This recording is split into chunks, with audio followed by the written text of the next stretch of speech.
subscribe to his blog. He's been delivering some really awesome content. Aline is up next. She's joining us from across the border, the Netherlands, where she works as a consultant for the Information Lab. She also co-leads Data Plus Women for the Netherlands and is very active in promoting inclusivity in data and the STEM scene, which is something that I'm really passionate about myself. Up next, Soha, who is joining us from London, also works as a consultant for the Information Lab. She's also a Tableau ambassador, what's going on. And I really recommend you check out her profile. She has created some really very compelling data stories, and her visualizations are amazing. So make sure you take the time to look her up. And last but certainly not least, we've got Aida, who's joining us from across another border, from Luxembourg. She's the chapter leader for Visit Social Good, which is a social learning project, which I'm sure she's going to tell you more about, and hopefully encourage you to join, as it's a great opportunity to practice your skills and support a good cause at the same time. Excellent. Yeah. Yes, interesting speakers today. The topics they will be handling are displayed in the agenda right now. Some rather, well, I wouldn't say necessarily very technical, but they're, they pertain to using the products, others about conceptual things and ethics. So as you were saying, a very diverse and varied agenda. We will break the session in two, if you will, with a little intermezzo quiz put together by Marianne as well. So we'll have two speakers, the quiz, another two speakers, and then just a few closing remarks. Expecting the whole thing to take about 90 minutes. Is that right, Marianne? I think we're shooting for hang on, what is it, 60 plus? Yes. 15 in my brain. I cannot calculate it to 90 minutes. So okay. But yeah. Cool. Just two remarks before we actually get started. The session is being recorded, so we can, you can catch and share it afterwards if you're interested. And if you do have questions during the speaker sessions, we would encourage you to use the Q&A functionality of Zoom so that we can manage the questions coming in. The speakers will each determine whether they would like these to be handled in the end or how that'll work. So you'll see that at that time. But in any case, if there is, any concept of Q&A during the session, do that through the Q&A functionality of the Zoom software we're using right now. So without any further ado, Marc presenting on using parameters as a data source. The floor is yours. Great, thanks, Timothy. So let me just go ahead and share my screen. Okay, if you could just confirm you can see that okay? Absolutely. Great, thank you. Okay, so hi everyone. Thanks for joining the session. So we're going to be looking at how you can use a parameter as a data source in Tableau. So just a quick introduction. So as Marianne was saying, I'm a Tableau developer at Lloyds Banking Group based in London. I've been using Tableau for about 3.5 years, a little bit longer now, and I've been a Tableau public ambassador for the last year or so, and a Tableau Zen Master since the start of this year. So over the last couple of years, Tableau has introduced some new functionality that really enable a lot more interaction with the product and a lot more interaction with the data within dashboards and so on. And these are set actions and parameter actions, which are really great features, and I'm sure many of you have used these. So set actions are great. They allow you to click on various dimension members in the view to directly add these to a set. And then you can go ahead and use that set in various ways, in calculations, to encode data in the view, for filtering views and so on, proportional brushing and so on. It's really, really a great feature. And sometimes you might just want a slightly different behavior or a different kind of control than what set actions provide. So for example, in this use case, you can see on the screen here, I created a selection panel. And as I go through and select different states, you can see if I need to hold down the control key to make numerous selections. And if I forget to do that, as I do when I click on Connecticut at the end, it removes the other items that I'd selected previously. The other thing is that you can't control the number of values that I've added. So if you want to have a maximum of 3 or 4 items, for example, that gets tricky. So these are a couple of things that we'll look at today in the functionality of what we can have with parameters as a data source. So just before we get into the content, just a shout out to Jonathan Drummy. So Jonathan, who's a Tableau Zen Master, wrote this blog post about a year ago. And that's really how I learned about this technique, and he goes into a lot of detail. So I definitely recommend taking a look at his blog and some of the insights he has there.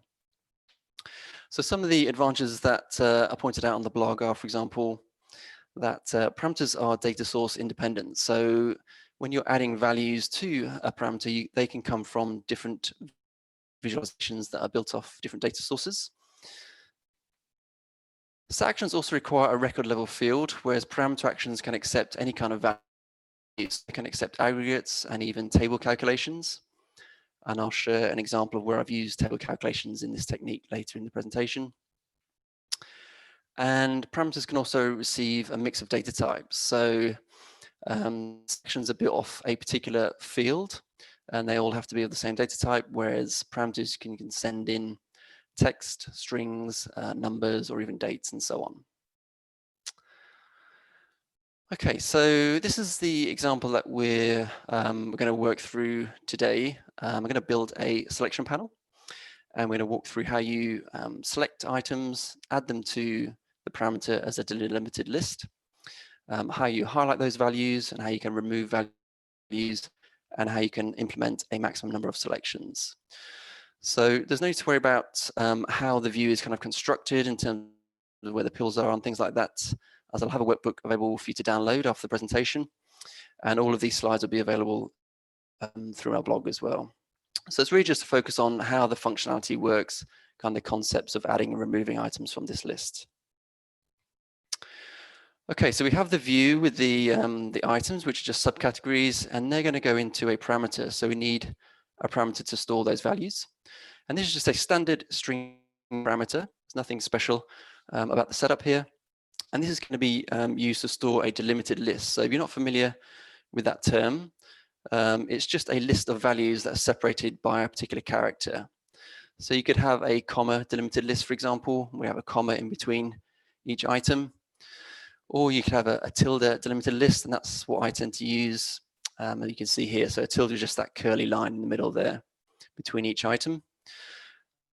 And I tend to use this over comma because commas can sometimes be contained in the data itself. So when you're using that as a delimiter as well, it can cause some issues. Okay, the next thing we need is a parameter action, and this is used to add or remove values from the delimited list stored in the parameter. So this is set up to run on select. You can see there, number 1. And then number 2 is where the value is going to be sent to. So that's the string parameter that you saw on the previous slide. And then finally, we have to select the actual value that we're going to send. So that is a calculated field that sits in the view, and that will calculate the new value of the parameter, which will have either added or removed a value. And I'll talk through that in a second. Okay, so this is the calculation that sits in the view and generates the new value. So we'll just walk through the logic and how this works. So on the left, I've got my selection panels, the list of subcategories. So I'm hovering over labels at the moment. So if we go to the first line of that calculation, it's just saying, does the parameter contain this subcategory? So at the moment, the parameter is an empty string. We haven't clicked on anything yet. So that's going to evaluate to false. And therefore, we're going to move down to the else part of this calculation. And that is going to bring in and concatenate a few values. One will be the existing parameter value, which is a null string. So we can kind of ignore that for now. And then it's going to bring in the subcategory itself, which is labels. And then it's going to add on the delimiter at the end there. So that is the value that this calculation will resolve to. And then when I click on labels, the parameter action is fired, and that sends that value into the parameter. So after we've clicked, the value in the parameter is labels and then the delimiter. Okay, so now if we go on to click on another item, I'm going to move up to fast, and I'm going to run through that logic again. So we go to the first line, it says, does this parameter contain fasteners? Again, that's false. So we go to the else statement, and we concatenate these values again. So this time we do have a value in the parameter, and that's at the front there. So we have labels and the delimiter, which is the existing value. And then we add on the subcategory I'm hovering over at the moment, which is fasteners. And then finally the delimiter at the end again. Okay, so again, when I click on that, it sends that value to the parameter. That overwrites the previous value. And we now have two values in the parameter now. So you can see as we go on, we click on more items, it builds up that list. And I'll just show you that in a separate view here. So again, we're starting with an empty parameter.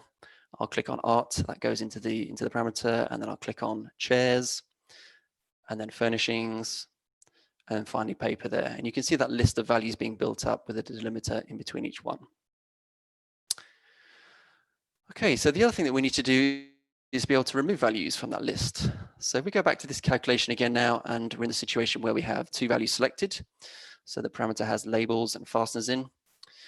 And I want to remove labels now. So I'm going to hover over that value, and we'll step through the logic again. So when we go to the first line, we can see that now the parameter does contain the subcategory labels.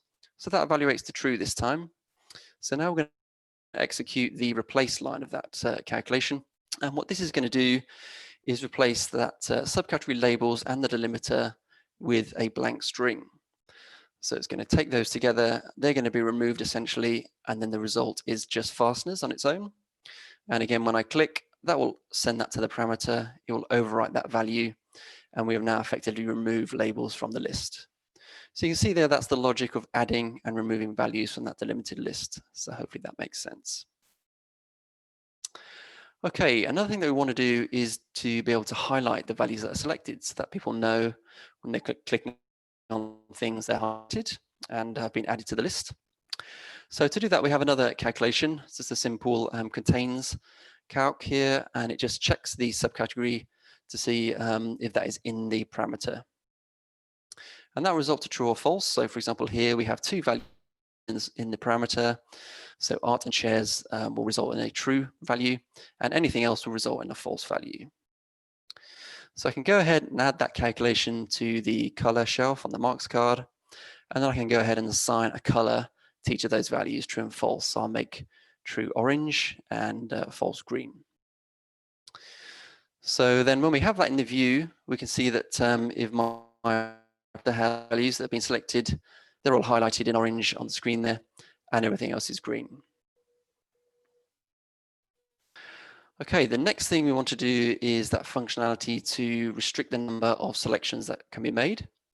So in order to do that, we need to be able to know how many items are currently selected. So to do that, we're going to use a regex statement.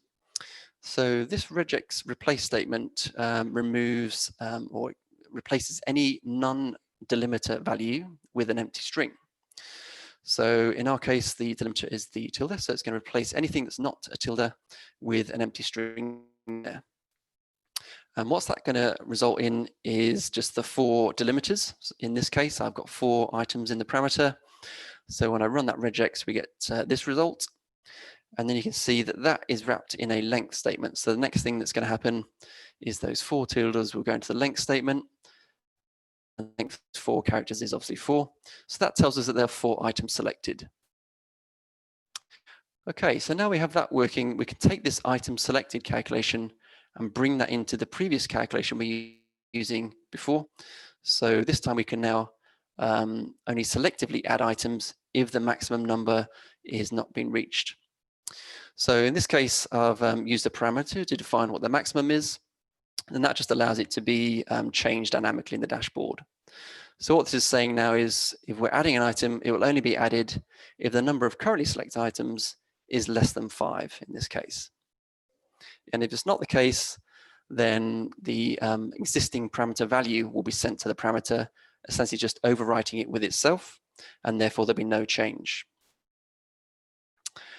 Okay, there's one more thing we want to do, and that is to add a dynamic tooltip. So this will just give some feedback to the users of the dashboard so they know that when they click on something, whether it can be added or not. So what we're saying here is if the item selected is less than maximum, then go ahead and add or remove. Otherwise, we're telling them that the maximum number of items is selected, so they have to deselect something before they can go ahead and add one. So we've got all the calculations in place and all the logic there. So I can go on to build the dashboard now, and I'll just show you an animation of how that works in practice. So we've got a little dashboard here, and you can see at first we've got the tooltip to say, go ahead, you can add or remove. Once we get to 3, which is the maximum in this case, we can't add any more. So I'm going to increase the maximum up to 5, and then I can go ahead and add a couple more items, and then the tooltip changes again, and we have to go back and remove an item before we can add more, and then we go ahead and change the maximum again and interact with the view like so. So hopefully that makes sense. It just brings a bit more customization, a lot of flexibility of what we can do with these things. And similar to set actions, you know, once you have the items in that list, you can then use that in other areas. You can perform calculations to do filtering, highlighting, and various other things in other views across data sources. So it's quite a useful feature. And I'll just show a few examples of how I've used this in the past. So this first one is something I did for Makeover Monday, actually, and it's very similar to what we've just walked through. It's having that selection panel. And I had a small board here with 3x3 grid. So I wanted the user to be able to select 9 items as a maximum. And once they got to that 9, they had to deselect something. So I've got a link to the dashboard at the bottom of this slide. So when you the slides are available, you'll be able to click on that and go through and have a look at the dashboard. You can download that and reverse engineer it if you like. This next one is looking at storing latitude and longitude values in the parameter. And what this allows you to do is click through a series of points and draw lines on the dashboard using the make line function. So that's another use case. And then finally, I've got this example here, just something I was working on recently. And this is looking at making hierarchical selections. So here it's what's being sent through to the parameter is the values that make up part of a hierarchy. So depending on which part of the hierarchy you select, it will send the values below that to update the parameter. So this one's a little bit more complicated. There's some nested table calculations going on here. So mainly something used every day, but it's just an example of the kind of thing that's possible with this technique. And again, there's the dashboard available to investigate if you want to look at that a bit further. So there is some blog posts as well available for each of those 3 examples I've just showed.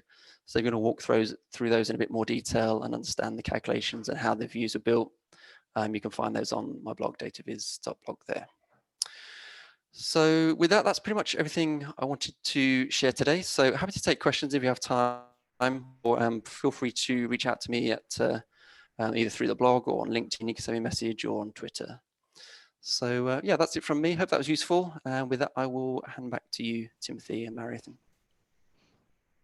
Thank you, Mark. That is that's a really neat trick, if I may call it that. I'll admit, I personally haven't used param directions as much as I could have, I imagine, since it's been released, which is a while now.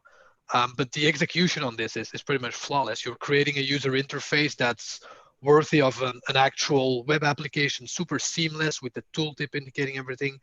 I really like that. So I think, especially the application for the small multiple selection, that might inspire me in the near future. So yeah, thanks for sharing that. That's really cool. Thanks. I have to obviously read more of your blogs because I haven't gone through all of them, but parameter actions are one of my favorite things. So I need to kind of play around with that and see what options it can create. I don't think we have any questions for you right now, Mark, but I'm pretty sure people will find you if there's anything. So thanks again for joining us. Really I think they're all flowing towards dataviz.blog just to check that.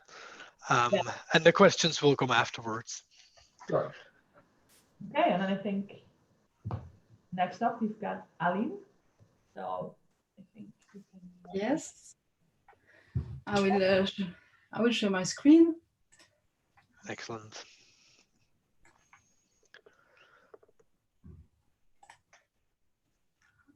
Okay. Your screen is visible. Hello, everyone. I'm Aline, and I'm a Tableau and Alteryx consultant for the Information Lab Netherlands. As you can hear my accent, especially after Marc's presentation, I'm Belgian, but I moved to the Netherlands a few years ago. In fact, I'm an agricultural engineer, but I like it so much playing with data and graphics that I decided to switch career. So today I'm very happy to talk about spatial function in Tableau and about another topic that I like is street art. So because I really admire them, especially when I return to Brussels for the weekends, I like to work around and find them. So there is a new one, the one that you see on my screen. It's a woman bike in the city. So I would like to see it next time I will go to Brussels. But I would like also to see which other street art spots are in this area. So there is a website that regroups all of the street art of Brussels. So I've put them in a map. And now I can, so it's all of the street art from this website in Brussels. So you have 115. So I want to see the one that I've showed to you. So I will select it here, woman bike the city. And I see it here in the red dot. So it's this one. So now I know where is it. It's near Laken. And so while I'm here, I would like to see how many other ones are in the neighborhood, so I can decrease the distance here. So I have kids that don't like to walk, so I will decrease to 600 meters. And I can see that there is 2 other street art spots within 600 meters. So this one and this one. If I want to continue to walk, I can select this one. And again, I can increase the distance. And I see that I have a few more here. I have 7 within 700 meters. So so what did I use to make this map? So I use a parameter action, but also I use 2 spatial functions. The make point, in fact, the make point, it combines the latitude and the longitude to create a spatial point, because I have a data set. It's not a spatial file, it's a Tableau data extract, and I have a column with the latitude and a column with the longitude for each street art. To make the new points, the spatial points, so I need to use this function. And then I've used the distance function to calculate the distance between 2 spots. So, and for this function, I have 3 arguments. So the spatial point 1, in this case, is the street art selected. Spatial point 2 is the other street art, and I can also choose a unit. So in my case, it's meter, but you can have kilometer, feet, or mile. So if I'm back to my map here, you see that I've created the street art point, edit, and then you see it just make point, latitude, longitude, then the distance. With my start point, in fact, it's a parameter. It's the street art spot that I wanted to see at the beginning, and the other street art and the unit is in meter. You can drag this distance in color like this. So the closest points are the darkest points in my case. So I'm happy now, I can plan my visit, but I have another idea. What if I decide first to visit a museum with the boys, and then I would like to see, okay, near this museum, which street art I can see. So Then I have a map with, again, my street art, but also my some museums of Brussels. So I can decide which museum I want to visit. Let's choose the music one, music instrument, this one. Okay, so I see my museum here in yellow. So which other street art spot can I see in the neighborhood?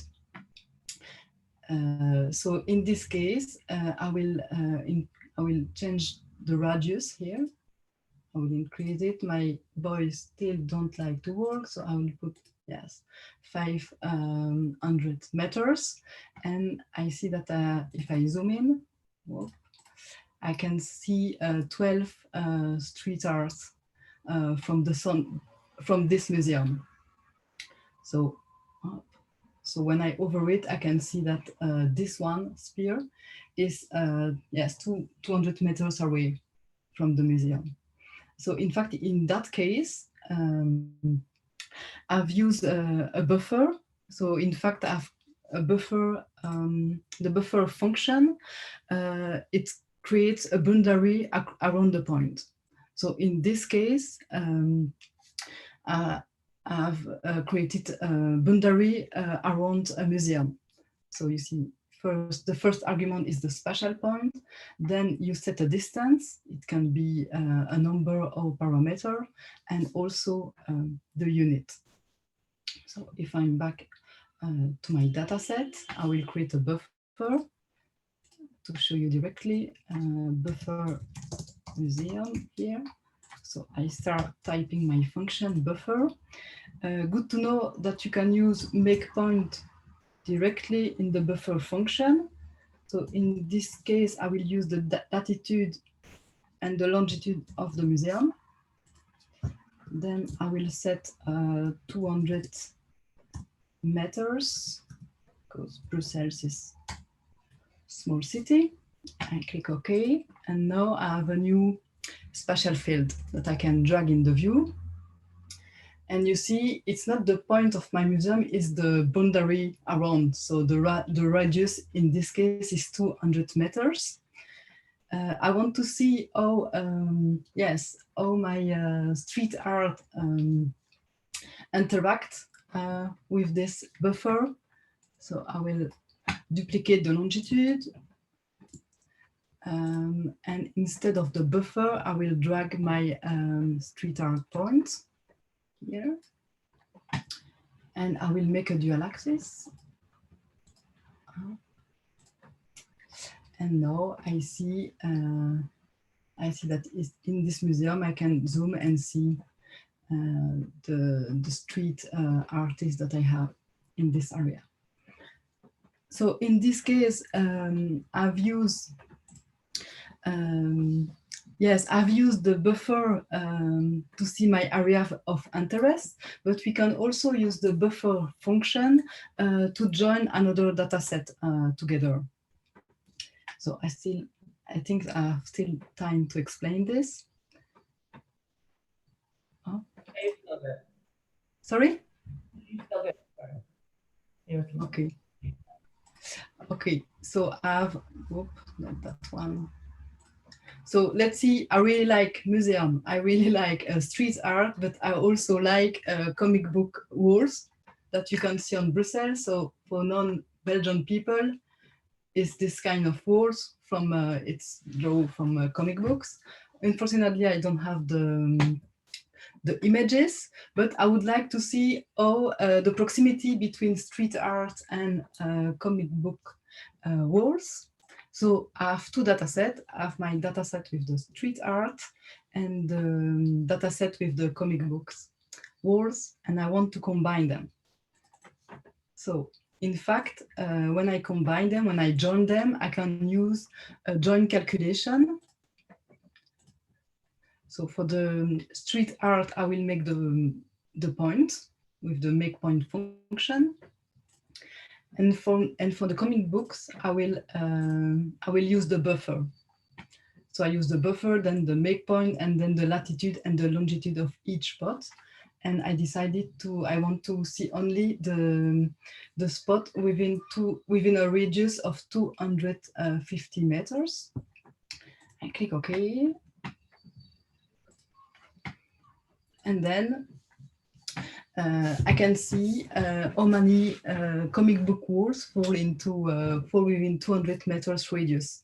So in that case, I join two data sets. I use the intersect, but then I exclude the spot that don't fall within the radius. So I'm very quick, but I hope you get the idea of this function. I will publish my workbook on my Tableau public profile, so don't hesitate to reach me if you have questions. And thank you very much for listening to me. Excellent. It's funny that you used that comic book walls in Brussels dataset, because I remember finding that at some point too, and even using it in a Iron Vis feeder contest for Europe, I think at some point. I will be curious to see it. Yeah, it's also on Tableau Public. The use was less creative than yours though. I didn't have any interactivity like finding it within a certain distance or the buffers or anything. I think it was just like a map and you could see it in the tooltip when you hover. But I guess this application is even more interesting.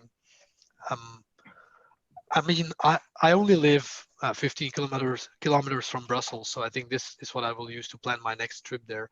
Maybe I'll union in some pubs to also visit while we're there. But yeah, interesting.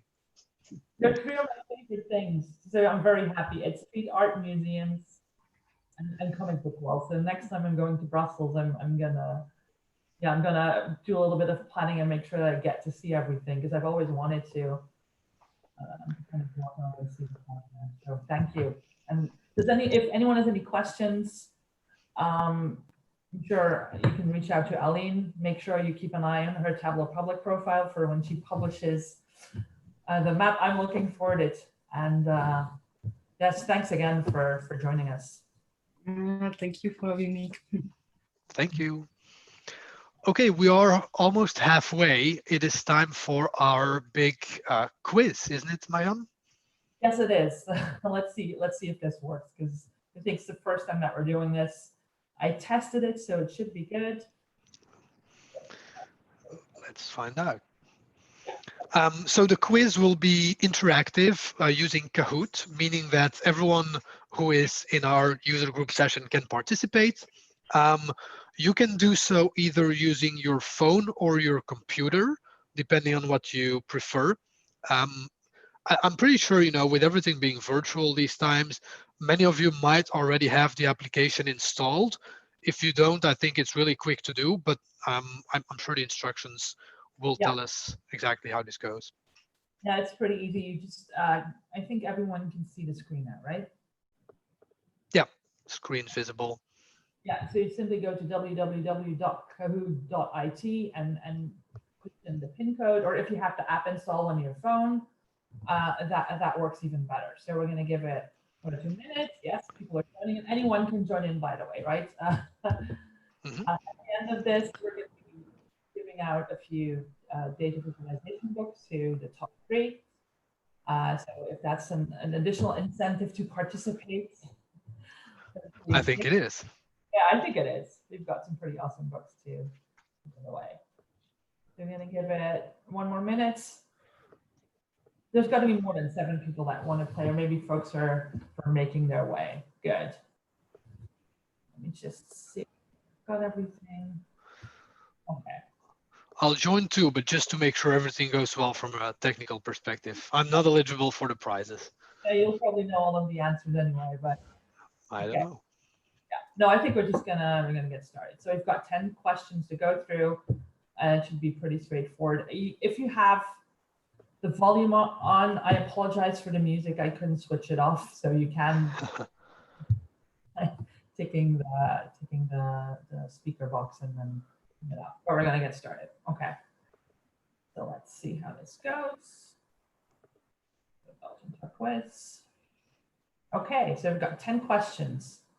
A field with a blue background means that the field is, and you've got 20 seconds for each question, by the way. So is it a measure, a dimension, discrete, or continuous? I think this is a pretty easy one. I hope. It's a good one, I think. It's a typical trick the beginner question.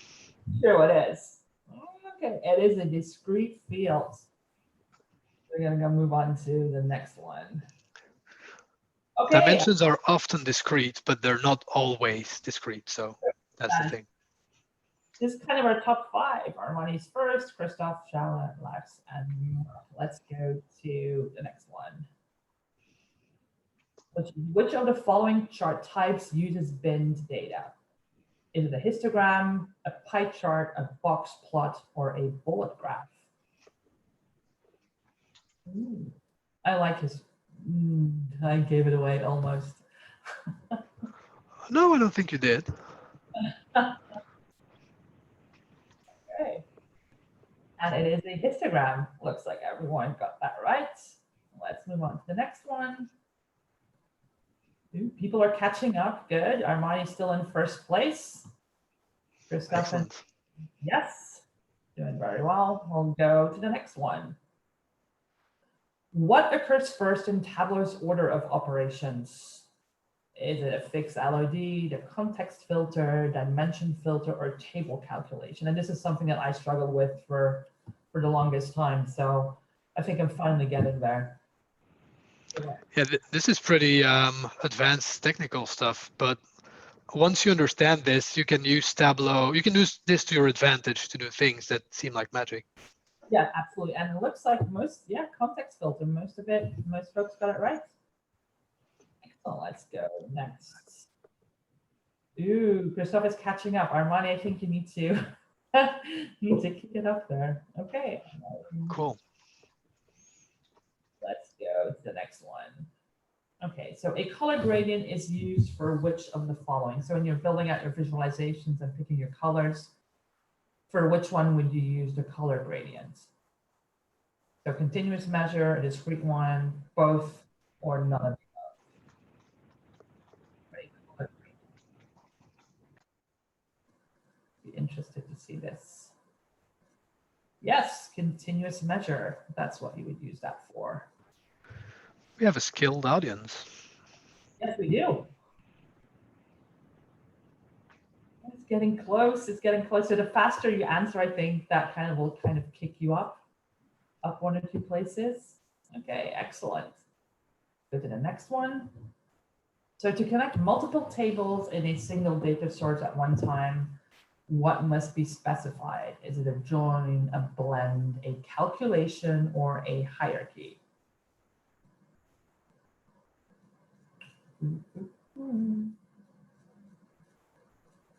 Let's see.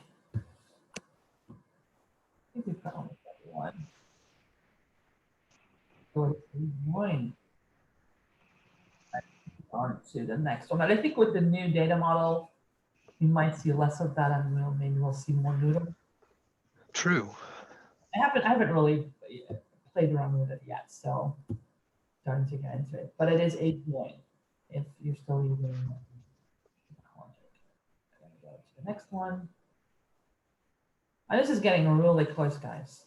Christophe, Armani, and RG, Lex, and Aline are top 5. Next. Which type of LOD calculation computes total sales for the region regardless of what dimensions are in the view? And this is something that took me a long time to figure out, and I still struggle with it sometimes, but I'm curious to see how many people get this right. This is the first one I tried to answer, and I think I've selected the wrong answer because I wanted to be too quick. Oh no, it is correct. Who? It's a fixed LOD calc. Let's go to see kind of where we are. Kind of waiting to see how the top 3 are going to. Yeah. Feel like it's getting closer and closer. I've got 3 more. So which of the following uses the primary and secondary data source? Primary and secondary. Union, a blend, aggregation, or a cross database and join. We've got 7 answers, so let's see what that says. It is a blend, something that I don't use as often, to be honest. Do you, Timothy? I kind of. I used to be more in the past before cross data source joins, like, were possible. But now it's just for specific scenarios, like I need 2 things at a very different aggregation level. But I think now with relationships, this might actually practically go away. Yeah. So. Let's see how that goes. We're gonna skip that and just keep it a little bit more exciting. Which chart type best visualizes the relationship between 2 continuous measures? I think anyone that has ever taken one of the test exams will probably know this question. Is it a bar chart, a line chart, or scatter plot, or a stacked bar chart? I think we've got 9 answers, so that's everyone, but I can't speed it up. 10. Excellent. And it is a scatter plot. That would be the best choice. Just gonna skip through this for a second. Just gonna get to the bit. Okay, which of the following is a table calculation? The total sum average or standard deviation. What do you use more, Timothy? Table calculations or fixed LOD or LOD? I tend towards the table calculations because they were available before the level of detail calculations. Okay. The general tip, if you will, is if you need a less specific or higher level of aggregation, you can use table calculations quite easily. So window sum to have a broader view of something. And if you need more detail, then, well, table calculations won't cut it. So you need to use level of detail. But of course, it depends on which ones you're used to applying. I think I lean towards table calculations more because that's, I'm more familiar with them, or I better understand. Yeah, fair. Still starting, but getting there. Okay. Ooh, okay. What a jump. We've got 1 more, the last one. So the most important item on a dashboard should be positioned where? I think everyone should know this, I hope. This is one of these, it depends, if you ask me. No, we don't. We don't do that. We don't do it. There's only one. Well, I suppose it depends on where you are in the world, right? Also. But I think it's the upper left. So yes, in 3rd place, we've got Christophe. In 2nd place, we've got Armani. Whoop, whoop. And who's number 1? RG. I don't know who that is, but to the 3 of you, I will ask that you, I'll put my email in the chat box. So if you wouldn't mind sending me an email with your address details so we can send you one of our books. So that's the prize you get for participating and coming hang out with us. So thank you for that. I hope it was a little bit of fun. And I think we're gonna move on to our next speaker. I'm just gonna stop sharing. Yeah, congrats to all 3. And to everyone, of course. Everyone's a winner, but only those guys get a book. Okay, so Soha, you are up. I think you should be able to start sharing your screen. Hi, thank you for having me. I'll share my screen now. Can you guys see my screen? Okay, awesome. So I'm going to be talking about the ethics underneath visualization and the kind of things that we need to start thinking about, because we're at a time period now where data visualization is starting to leak into mainstream media, especially with the recent COVID crisis and Trump explaining certain graphs in interviews, which has been definitely entertaining and worrying at the same time. So as we can see here, this right now we're seeing a lot of the time where data visualizations is being used by journalists. They're collecting data and information and they're representing it to the public in a way that they think is the most truthful way. So due to this, a lot of the time we have to think about not only how am I visualizing this in a way that looks pretty or follows best practice rules, we also need to start thinking about our visualizations are starting to have tremendous power. People are seeing this as a source of truth. So we need to think about what's happening in the data set is what are the biases that are within this data set? Also, what kind of impact and consequences do we want that's going to come out of someone seeing our data visualization? And this is where the ethical component comes in, because the work that's starting to being produced and being put out there, it isn't just about best practices and it isn't about something looking beautiful. It's also about there being consequences and impact, and some of the things that we see out there, it definitely triggers emotions. So due to this, like visualization and journalism are starting to have really similar code of ethics. So a lot of the code of ethics that you would apply to journalism is starting to be applied to data visualization.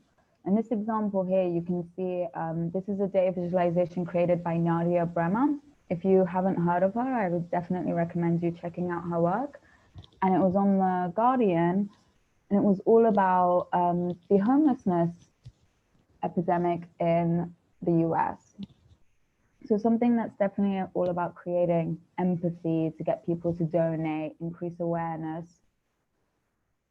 And we're seeing that also data visualization isn't a recent phenomenon. Back in the 1900s, Dubois decided to use data and visualize it to showcase racism in the US throughout his work. And he pioneered in a way the whole idea of like how to use data visualization to address the social impact topics that he cared about, especially topics about race and the kind of injustice that Black people experienced in the US. And now we come to the 21st century. We're now living in this time period that's called the era of fake news. We're seeing that data is existing everywhere. It is more accessible now than it ever was before, especially now that we're seeing a lot of visualizations that are tracking COVID rates. So now, due to this also, we're seeing a rise in data being used in mainstream media, and this isn't just locally in our countries, it's happening on such a huge global scale. But we're also living in a world where disinformation and information are competing against each other. And a lot of the time when we work with data, we have this assumption that working with data is going to promote good decisions, it's going to improve understanding, but we're missing out this component of thinking about, are we clarifying the truth behind the numbers? Or is the data visualization that we're creating, is that instead going to misinterpret it? And then the worst case scenario as well is that people can be misled by the kind of visualizations that you create. And then that will cause them to misunderstand the problem, and it can have severe consequences. And we see a lot of that with Alberto Cairo's charts fly book, where he includes a lot of examples where you can see if you have a dual axis chart and you're not synchronizing the axes, it can lead to this distorted view of what's happening. And this is something I'm gonna cover a bit later on in the presentation. I'm sure a lot of you guys are familiar with this graph, the process of creating data visualization, but I'm going to be talking about it from a different point of view and not just about how to analyze it or what graphs to pick, but more from an ethical point of view about certain considerations that we need to take in place. And this happens in this squiggly line step. So right now, data visualization, a lot of the time we're seeing that it's falling under consequentialist ethics. And this isn't just data visualization, but also machine learning. And this is due to the fact that we have two things that we need to think about. Like, ethical thinking isn't just about intentions. Intentions isn't enough. It's also about consequences. And in this case, we're talking about the consequences that the graphics have on the public, such as during election time, when you see a lot of graphs that are showcasing what the polling votes are, what the leading parties are, all that leads to stuff. Like during our last election time, the Sun had a pie chart and had a slice for UKIP to represent 0%. I mean, that's very distorted as well, and it sends the wrong message. So we're seeing a lot of this in the news, which is very dangerous.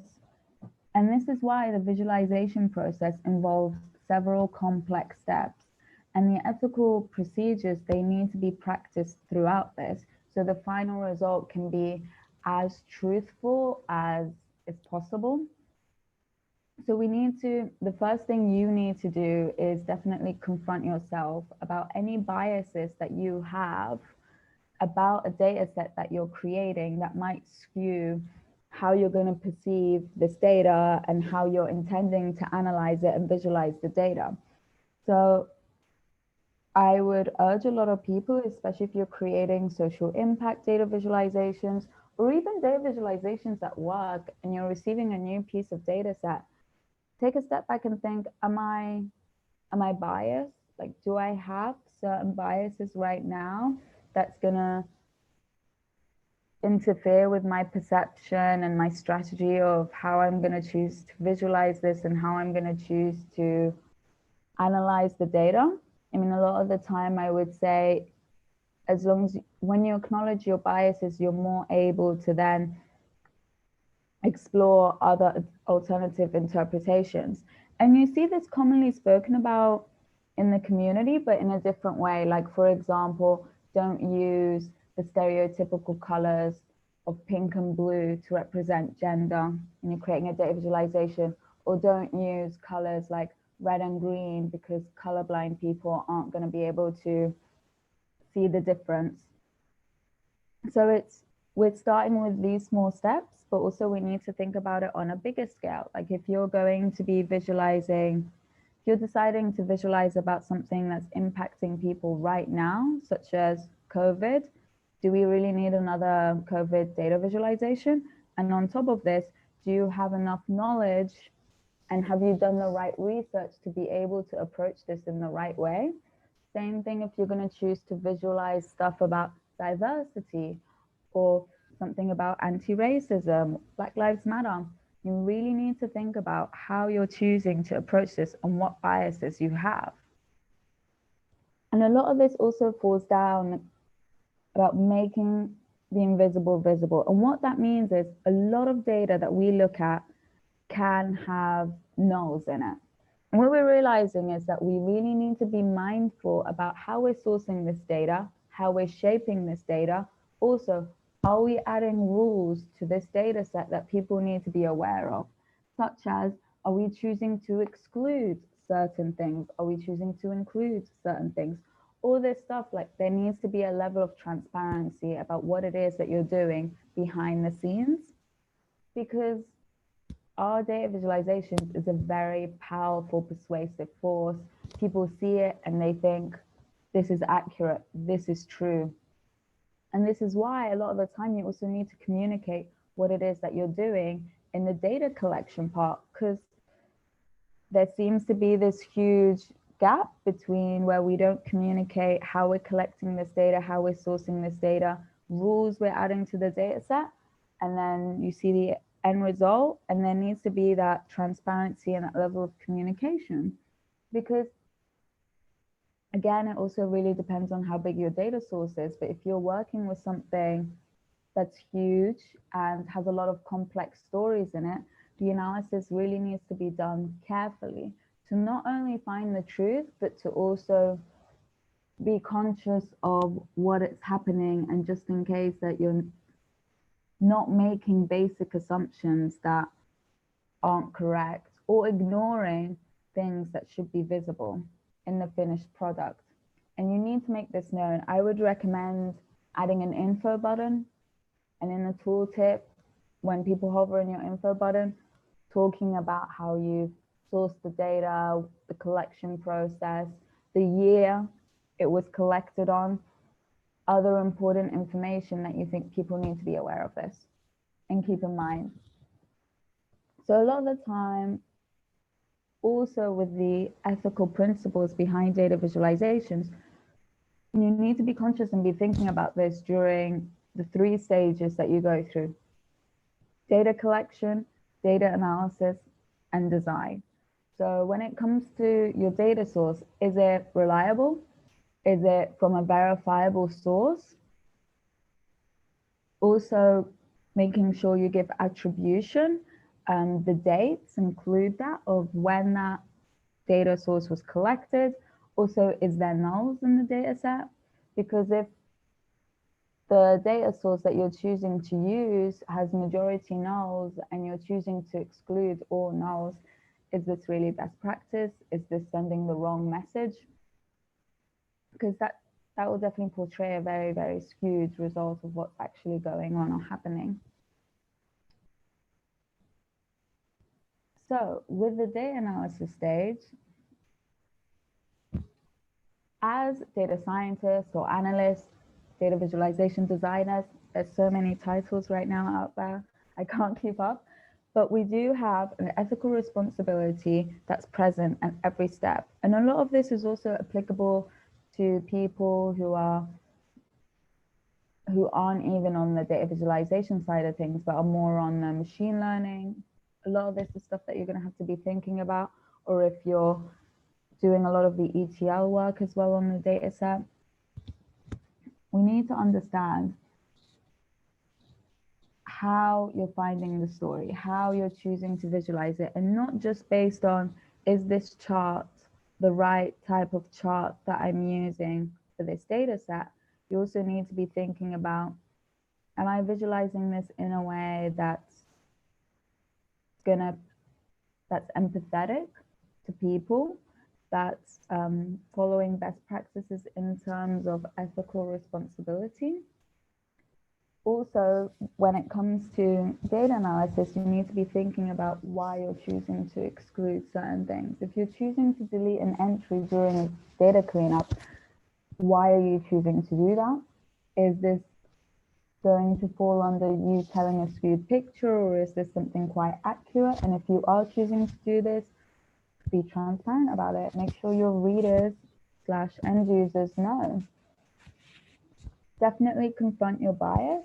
You know, think about, do I have confirmation bias about how I'm looking at things?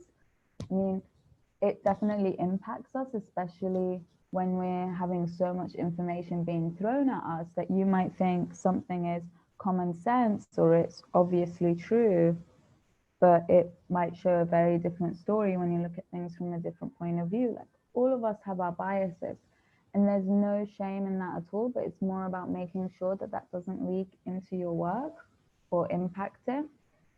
And also, if you're going to choose to create data visualizations that's looking at impact on a certain group, whether this is based on ethnicity, religion, or race, this is when you really need to think about, does my analysis unfairly bias a certain group? And a lot of this is cause for concern because a lot of things can be misinterpreted. And the concern doesn't end once the data has been investigated. Falling back to like what Alberto Cairo said about charts in Charts Live, we really need to think about how we're choosing to visualize things. And if the chart is portraying an information that isn't accurate. Why does it not look accurate? Is it due to poor design, inappropriate amount of data, no clear communication of uncertainty? Are you not including your axes? Are you not synchronizing your axes? How are you choosing to show that information in a certain chart? It's very, very important, because a lot of the time when people look at data visualizations, you're going to probably spend hours or days building it, but someone who's looking at it consumes it at a much faster rate. And if your data visualization is showing misleading data, or it's, you know, proving pre-existing prejudice, that's definitely going to come through first, and that's the information that's going to stick with them. And that's why there's an ethical responsibility on your side when it comes to visualization. And it really falls a lot with how people say, you know, a picture's worth 1,000 words, but most of the time that isn't the case. And by being aware of your own biases and learning to see what charts and graphs don't necessarily show, this will be the foundation to make you a skilled and ethical creator of data visualization. And we do this a lot by also making sure we're actively seeking out alternative explanations for what you're seeing in your data set. So if you are creating a chart and you're seeing a certain trend, I would definitely also encourage you to look at things from an alternative point of view and see, can this be explained by other things? And this all falls also under critical thinking. Don't take everything that you read at face value. Be critical about what you're analyzing, about what you're researching, what you're doing. And the only way for you to be critical is for you to really understand the topic that you're choosing to visualize. And this is applicable both in your workplace and also in your spare time. If you are like me and like to create data visualizations in your spare time, I would definitely, it's not just enough to just look at the data set and analyze what you're seeing, like research the topic, read more about what's happening. And this will make sure that you're not biased and creating something that falls under ethical guidelines. Especially with data visualizations, we're always arriving at a conclusion. And people, when they read your work, they will form a conclusion based on what it is that they're seeing. And you want to make sure that the conclusion that they're reaching is reasonable and that you're being helpful in providing a detailed view of what's happening behind it. Readers are smart and they are willing to consider looking at your work critically as long as you provide that information for them, especially about how you're crunching your numbers, how you're sourcing this data. It's definitely applicable and helpful for them to be able to gain a better understanding of what the actual true picture is. One of the people that I really love in the data community who does this so well is Robert. I would definitely encourage you to follow him. I don't know how to pronounce his surname, so I'm not going to try. And in his most recent visualization, it was about the symptoms and the experiences that someone goes through when it comes to Alzheimer's. You can find this viz in Tableau Public. And what's great and ethical about his visualization is that it humanizes the data and it helps you look at things from a more empathetic point of view, especially since a lot of the time we seem to forget that data is about real people and there are real people behind these numbers that you see.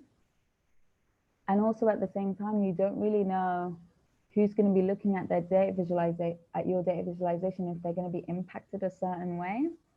For example, one of my visualizations, which was about journalists getting killed on the job in foreign countries, one of my friends found her uncle in my viz, and this was all a coincidence.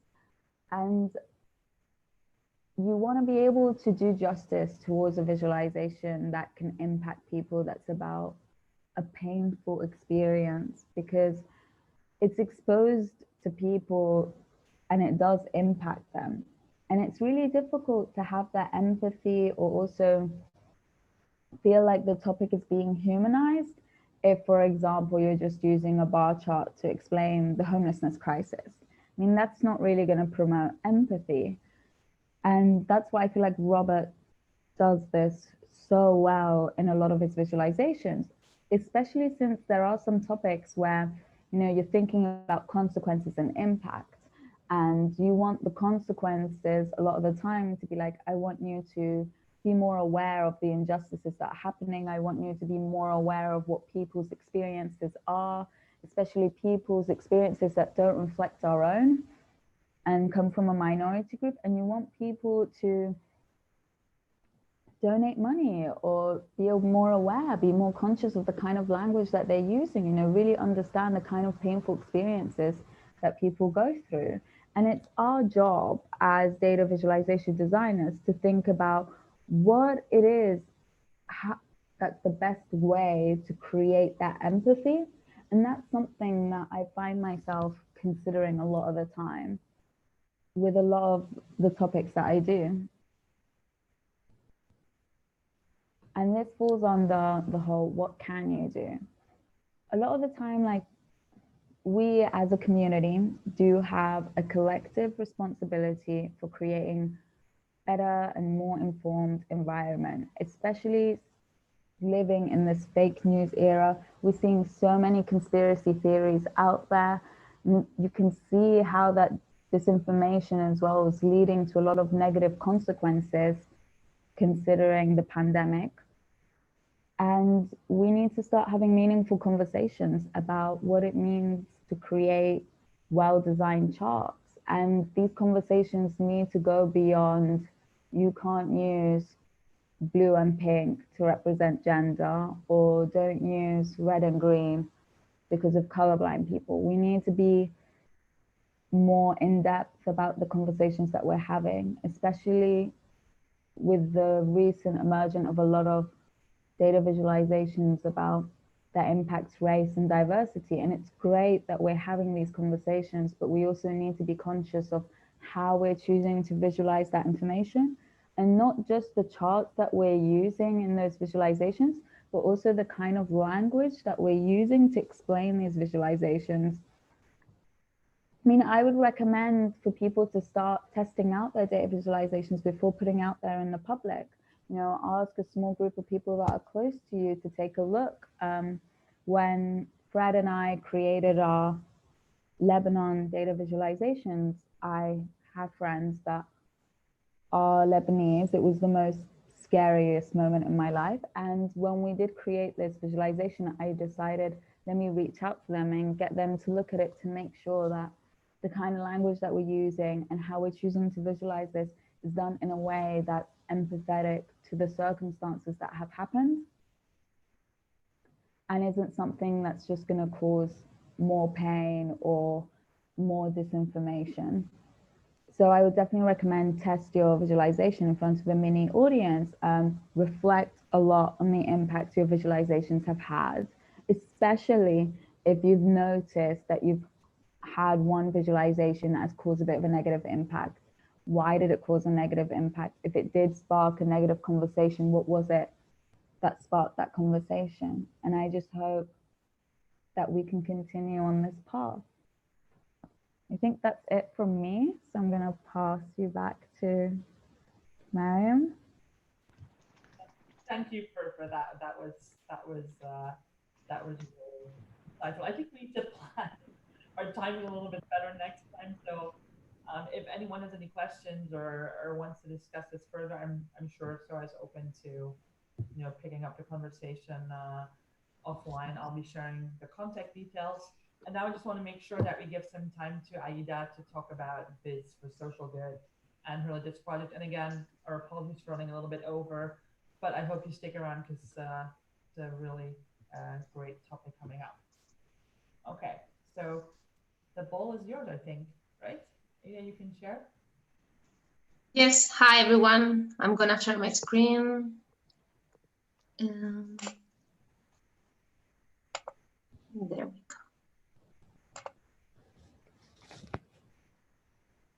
Yeah, I can.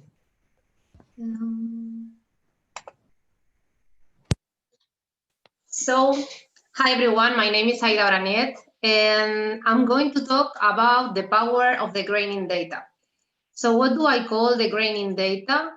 The grain is every observation behind the calculation. It's every person, every case, every data point that is hiding behind the calculations that we show in our visualizations. So I'm just going to introduce myself very quick. Then I would like to talk about the Beach for Social Good. That is a great project I joined recently as a Luxembourg chapter leader. And then I'm going to present one of my submissions for Academics Without Borders, where I leverage the power of the grain in data.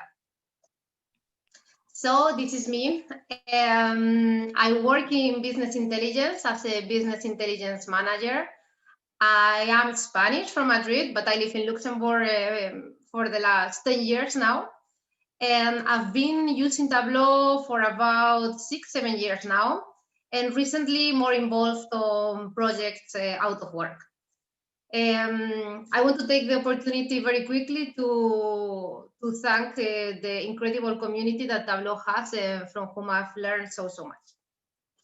So about Beach for Social Good, I participated as a volunteer for a few years, and recently I thought I could maybe help them a bit more to reach local organizations and to get more people in my area to join the project. And maybe I'm hoping that because we are neighbors, we can do some collaboration in the future for maybe Benelux. Yes. So what is Beach for Social Good? So Beach for Social Good is an initiative that helps non-profits to understand their data first, and then to visualize their impact. So how does it work? We typically discuss first with the non-profits what data is available, what is the potential on their data, what is important for them to communicate, what they are proud of. And when we have collected the information, we create a project and we publish it on the website. It's beachforsocialgood.com. And all the volunteers are notified and receive access to the available information. That can be several data sets, logos, pictures, and everything that is available to create visualizations. Then the volunteers, they can access the discussion channel in Slack, where if they have any questions, we will answer questions about the project, or we share ideas, different approaches, we share the submissions. And at the end of the project, that it runs for about a month, so it's like a long data hackathon where we really have time to create something interesting. The organization picks one or more visualizations, and they will use them for communications, social media, their websites, financial statements, and so on. And lately, we are organizing some virtual events where selected candidates can also present their visualizations. So it's a very nice initiative that is adding a lot of value.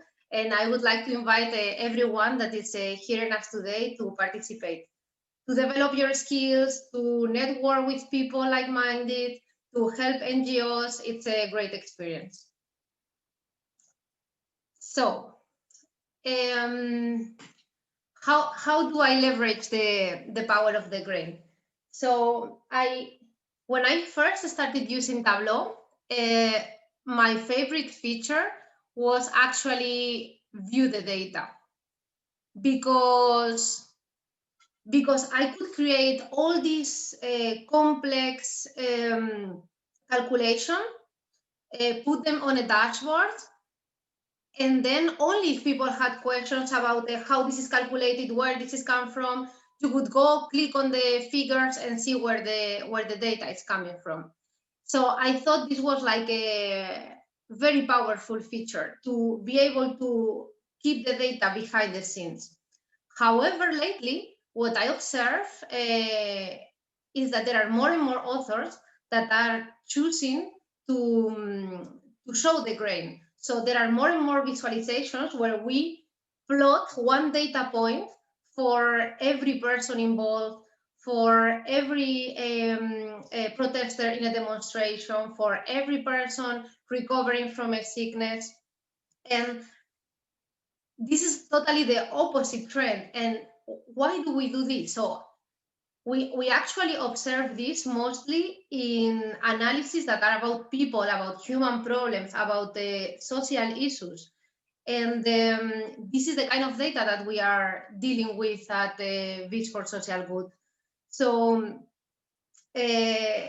we do it because it has a an incredible visual impact. It's not the same to see 1,500 people impacted than to have 1,500 little points that you need to keep scrolling down to see the all the people that were impacted.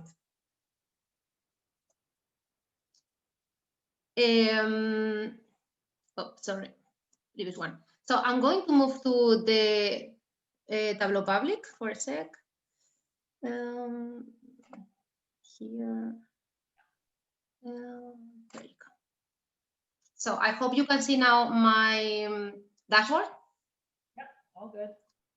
So for this project, for Academics Without Borders, I wanted to use this kind of visualization and plot one data point for every person involved for every approach. So what Academics Without Borders is doing is they help universities in the least developed countries following a quite a specific model. So instead of applying the visiting instructor that where one visiting instructor will teach 25 graduate students that will treat 50 patients each, they apply a teach the teacher model approach where one visiting instructor teaches 5 local faculty members that teach 25 graduate students each that treat 50 clients each. So it has a much higher impact on the number of clients treated at the end than the more traditional visiting instructor approach. So in this case, what the organization provided was just an explanation about how both approaches work. And this is basically the total figures that the total figures that we see down here on both sides. So what I did is I created the data sets myself. So I created a data set with one line per person, year, and approach, and specifying if that person was a visiting instructor, a local faculty member, a graduate student, or a client. And this way, I am able to plot on the left hand 1 point for every person involved on that approach on that year. And on the right, so on the left side, we have the visiting instructor approach, and on the right side, we have the teach the teacher model. So if we highlight, for example, the number of clients treated, we can see already that on the right side is so much more crowded because the approach works very well. And then I repeated this for one more year.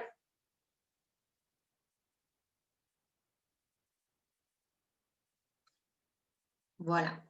And then we see it's even more crowded. So I think it's a very visual way of showing the difference between both approaches. And I think that even if I had said, yeah, it's 18,750 people impacted versus 2,500, yes, we feel the differences, but with the plotting the grain in this case, I think it's a lot more visual. So I think when we use this kind of visualization, we are telling better the story of every person involved. It's a way of humanizing the data. And going back to my presentation. So yeah, this is it on my side. I would love to invite everyone to follow Vis for Social Good and to participate in the coming project. You can follow us at visforsocialgood.com, hashtag Vis for Social Good at Twitter or in the Slack channel.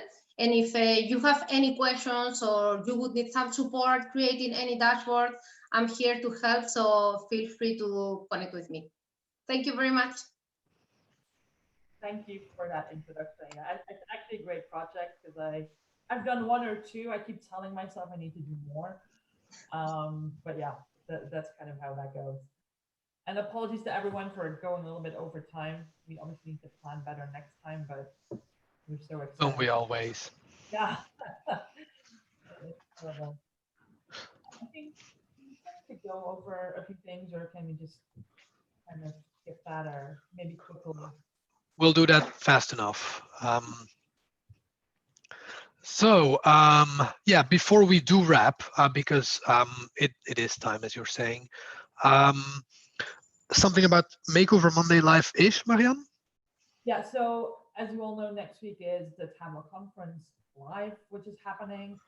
An event, if you've ever attended in person, it typically is like a Makeover Monday live session, but this time it's going to be online, the 5th of October.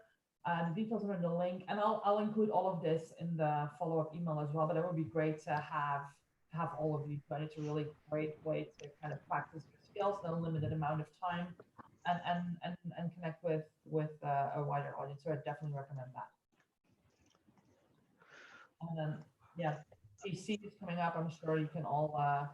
I hope you've all registered. If not, I make sure that you come find us and connect. Mm-hmm. Yeah, then just the next date for our meetup will be Thursday, the 17th of December. You'll get that in the follow-up as well. So no worries, you'll be able to follow up from there. There might be a extra event we do about what's new in Tableau, depending on I don't know, things we learn in the Tableau conference-ish of next week. So stay tuned for that. You'll also get more information if that's the case. To keep in touch, you already know where to find us, so no need to get stuck on that for now. If you do still have a moment to spare, you may scan these slides to provide feedback about the topics, about the practicals around all of this. And I think that's mainly it. I mean, there's like, these are 2 extra links to some things for your entertainment that we found that you thought might find interesting, but those will also be in the content being shared. I think, you know, I'll send everything out to everyone, so you're not gonna miss anything, or you don't need to take any screen grabs. Right. Yeah. Don't worry about that. So that concludes our 4 excellent speakers for today. Thank you all for, as usual, taking the time to join us and enjoy this again, very varied content indeed today, which I thought was particularly well booked by you, Marianne. Yeah. Okay. All right. So, we can close it. Thank you, everyone, for hanging in there with us, and we'll see you next time. Bye. See you soon. Bye-bye.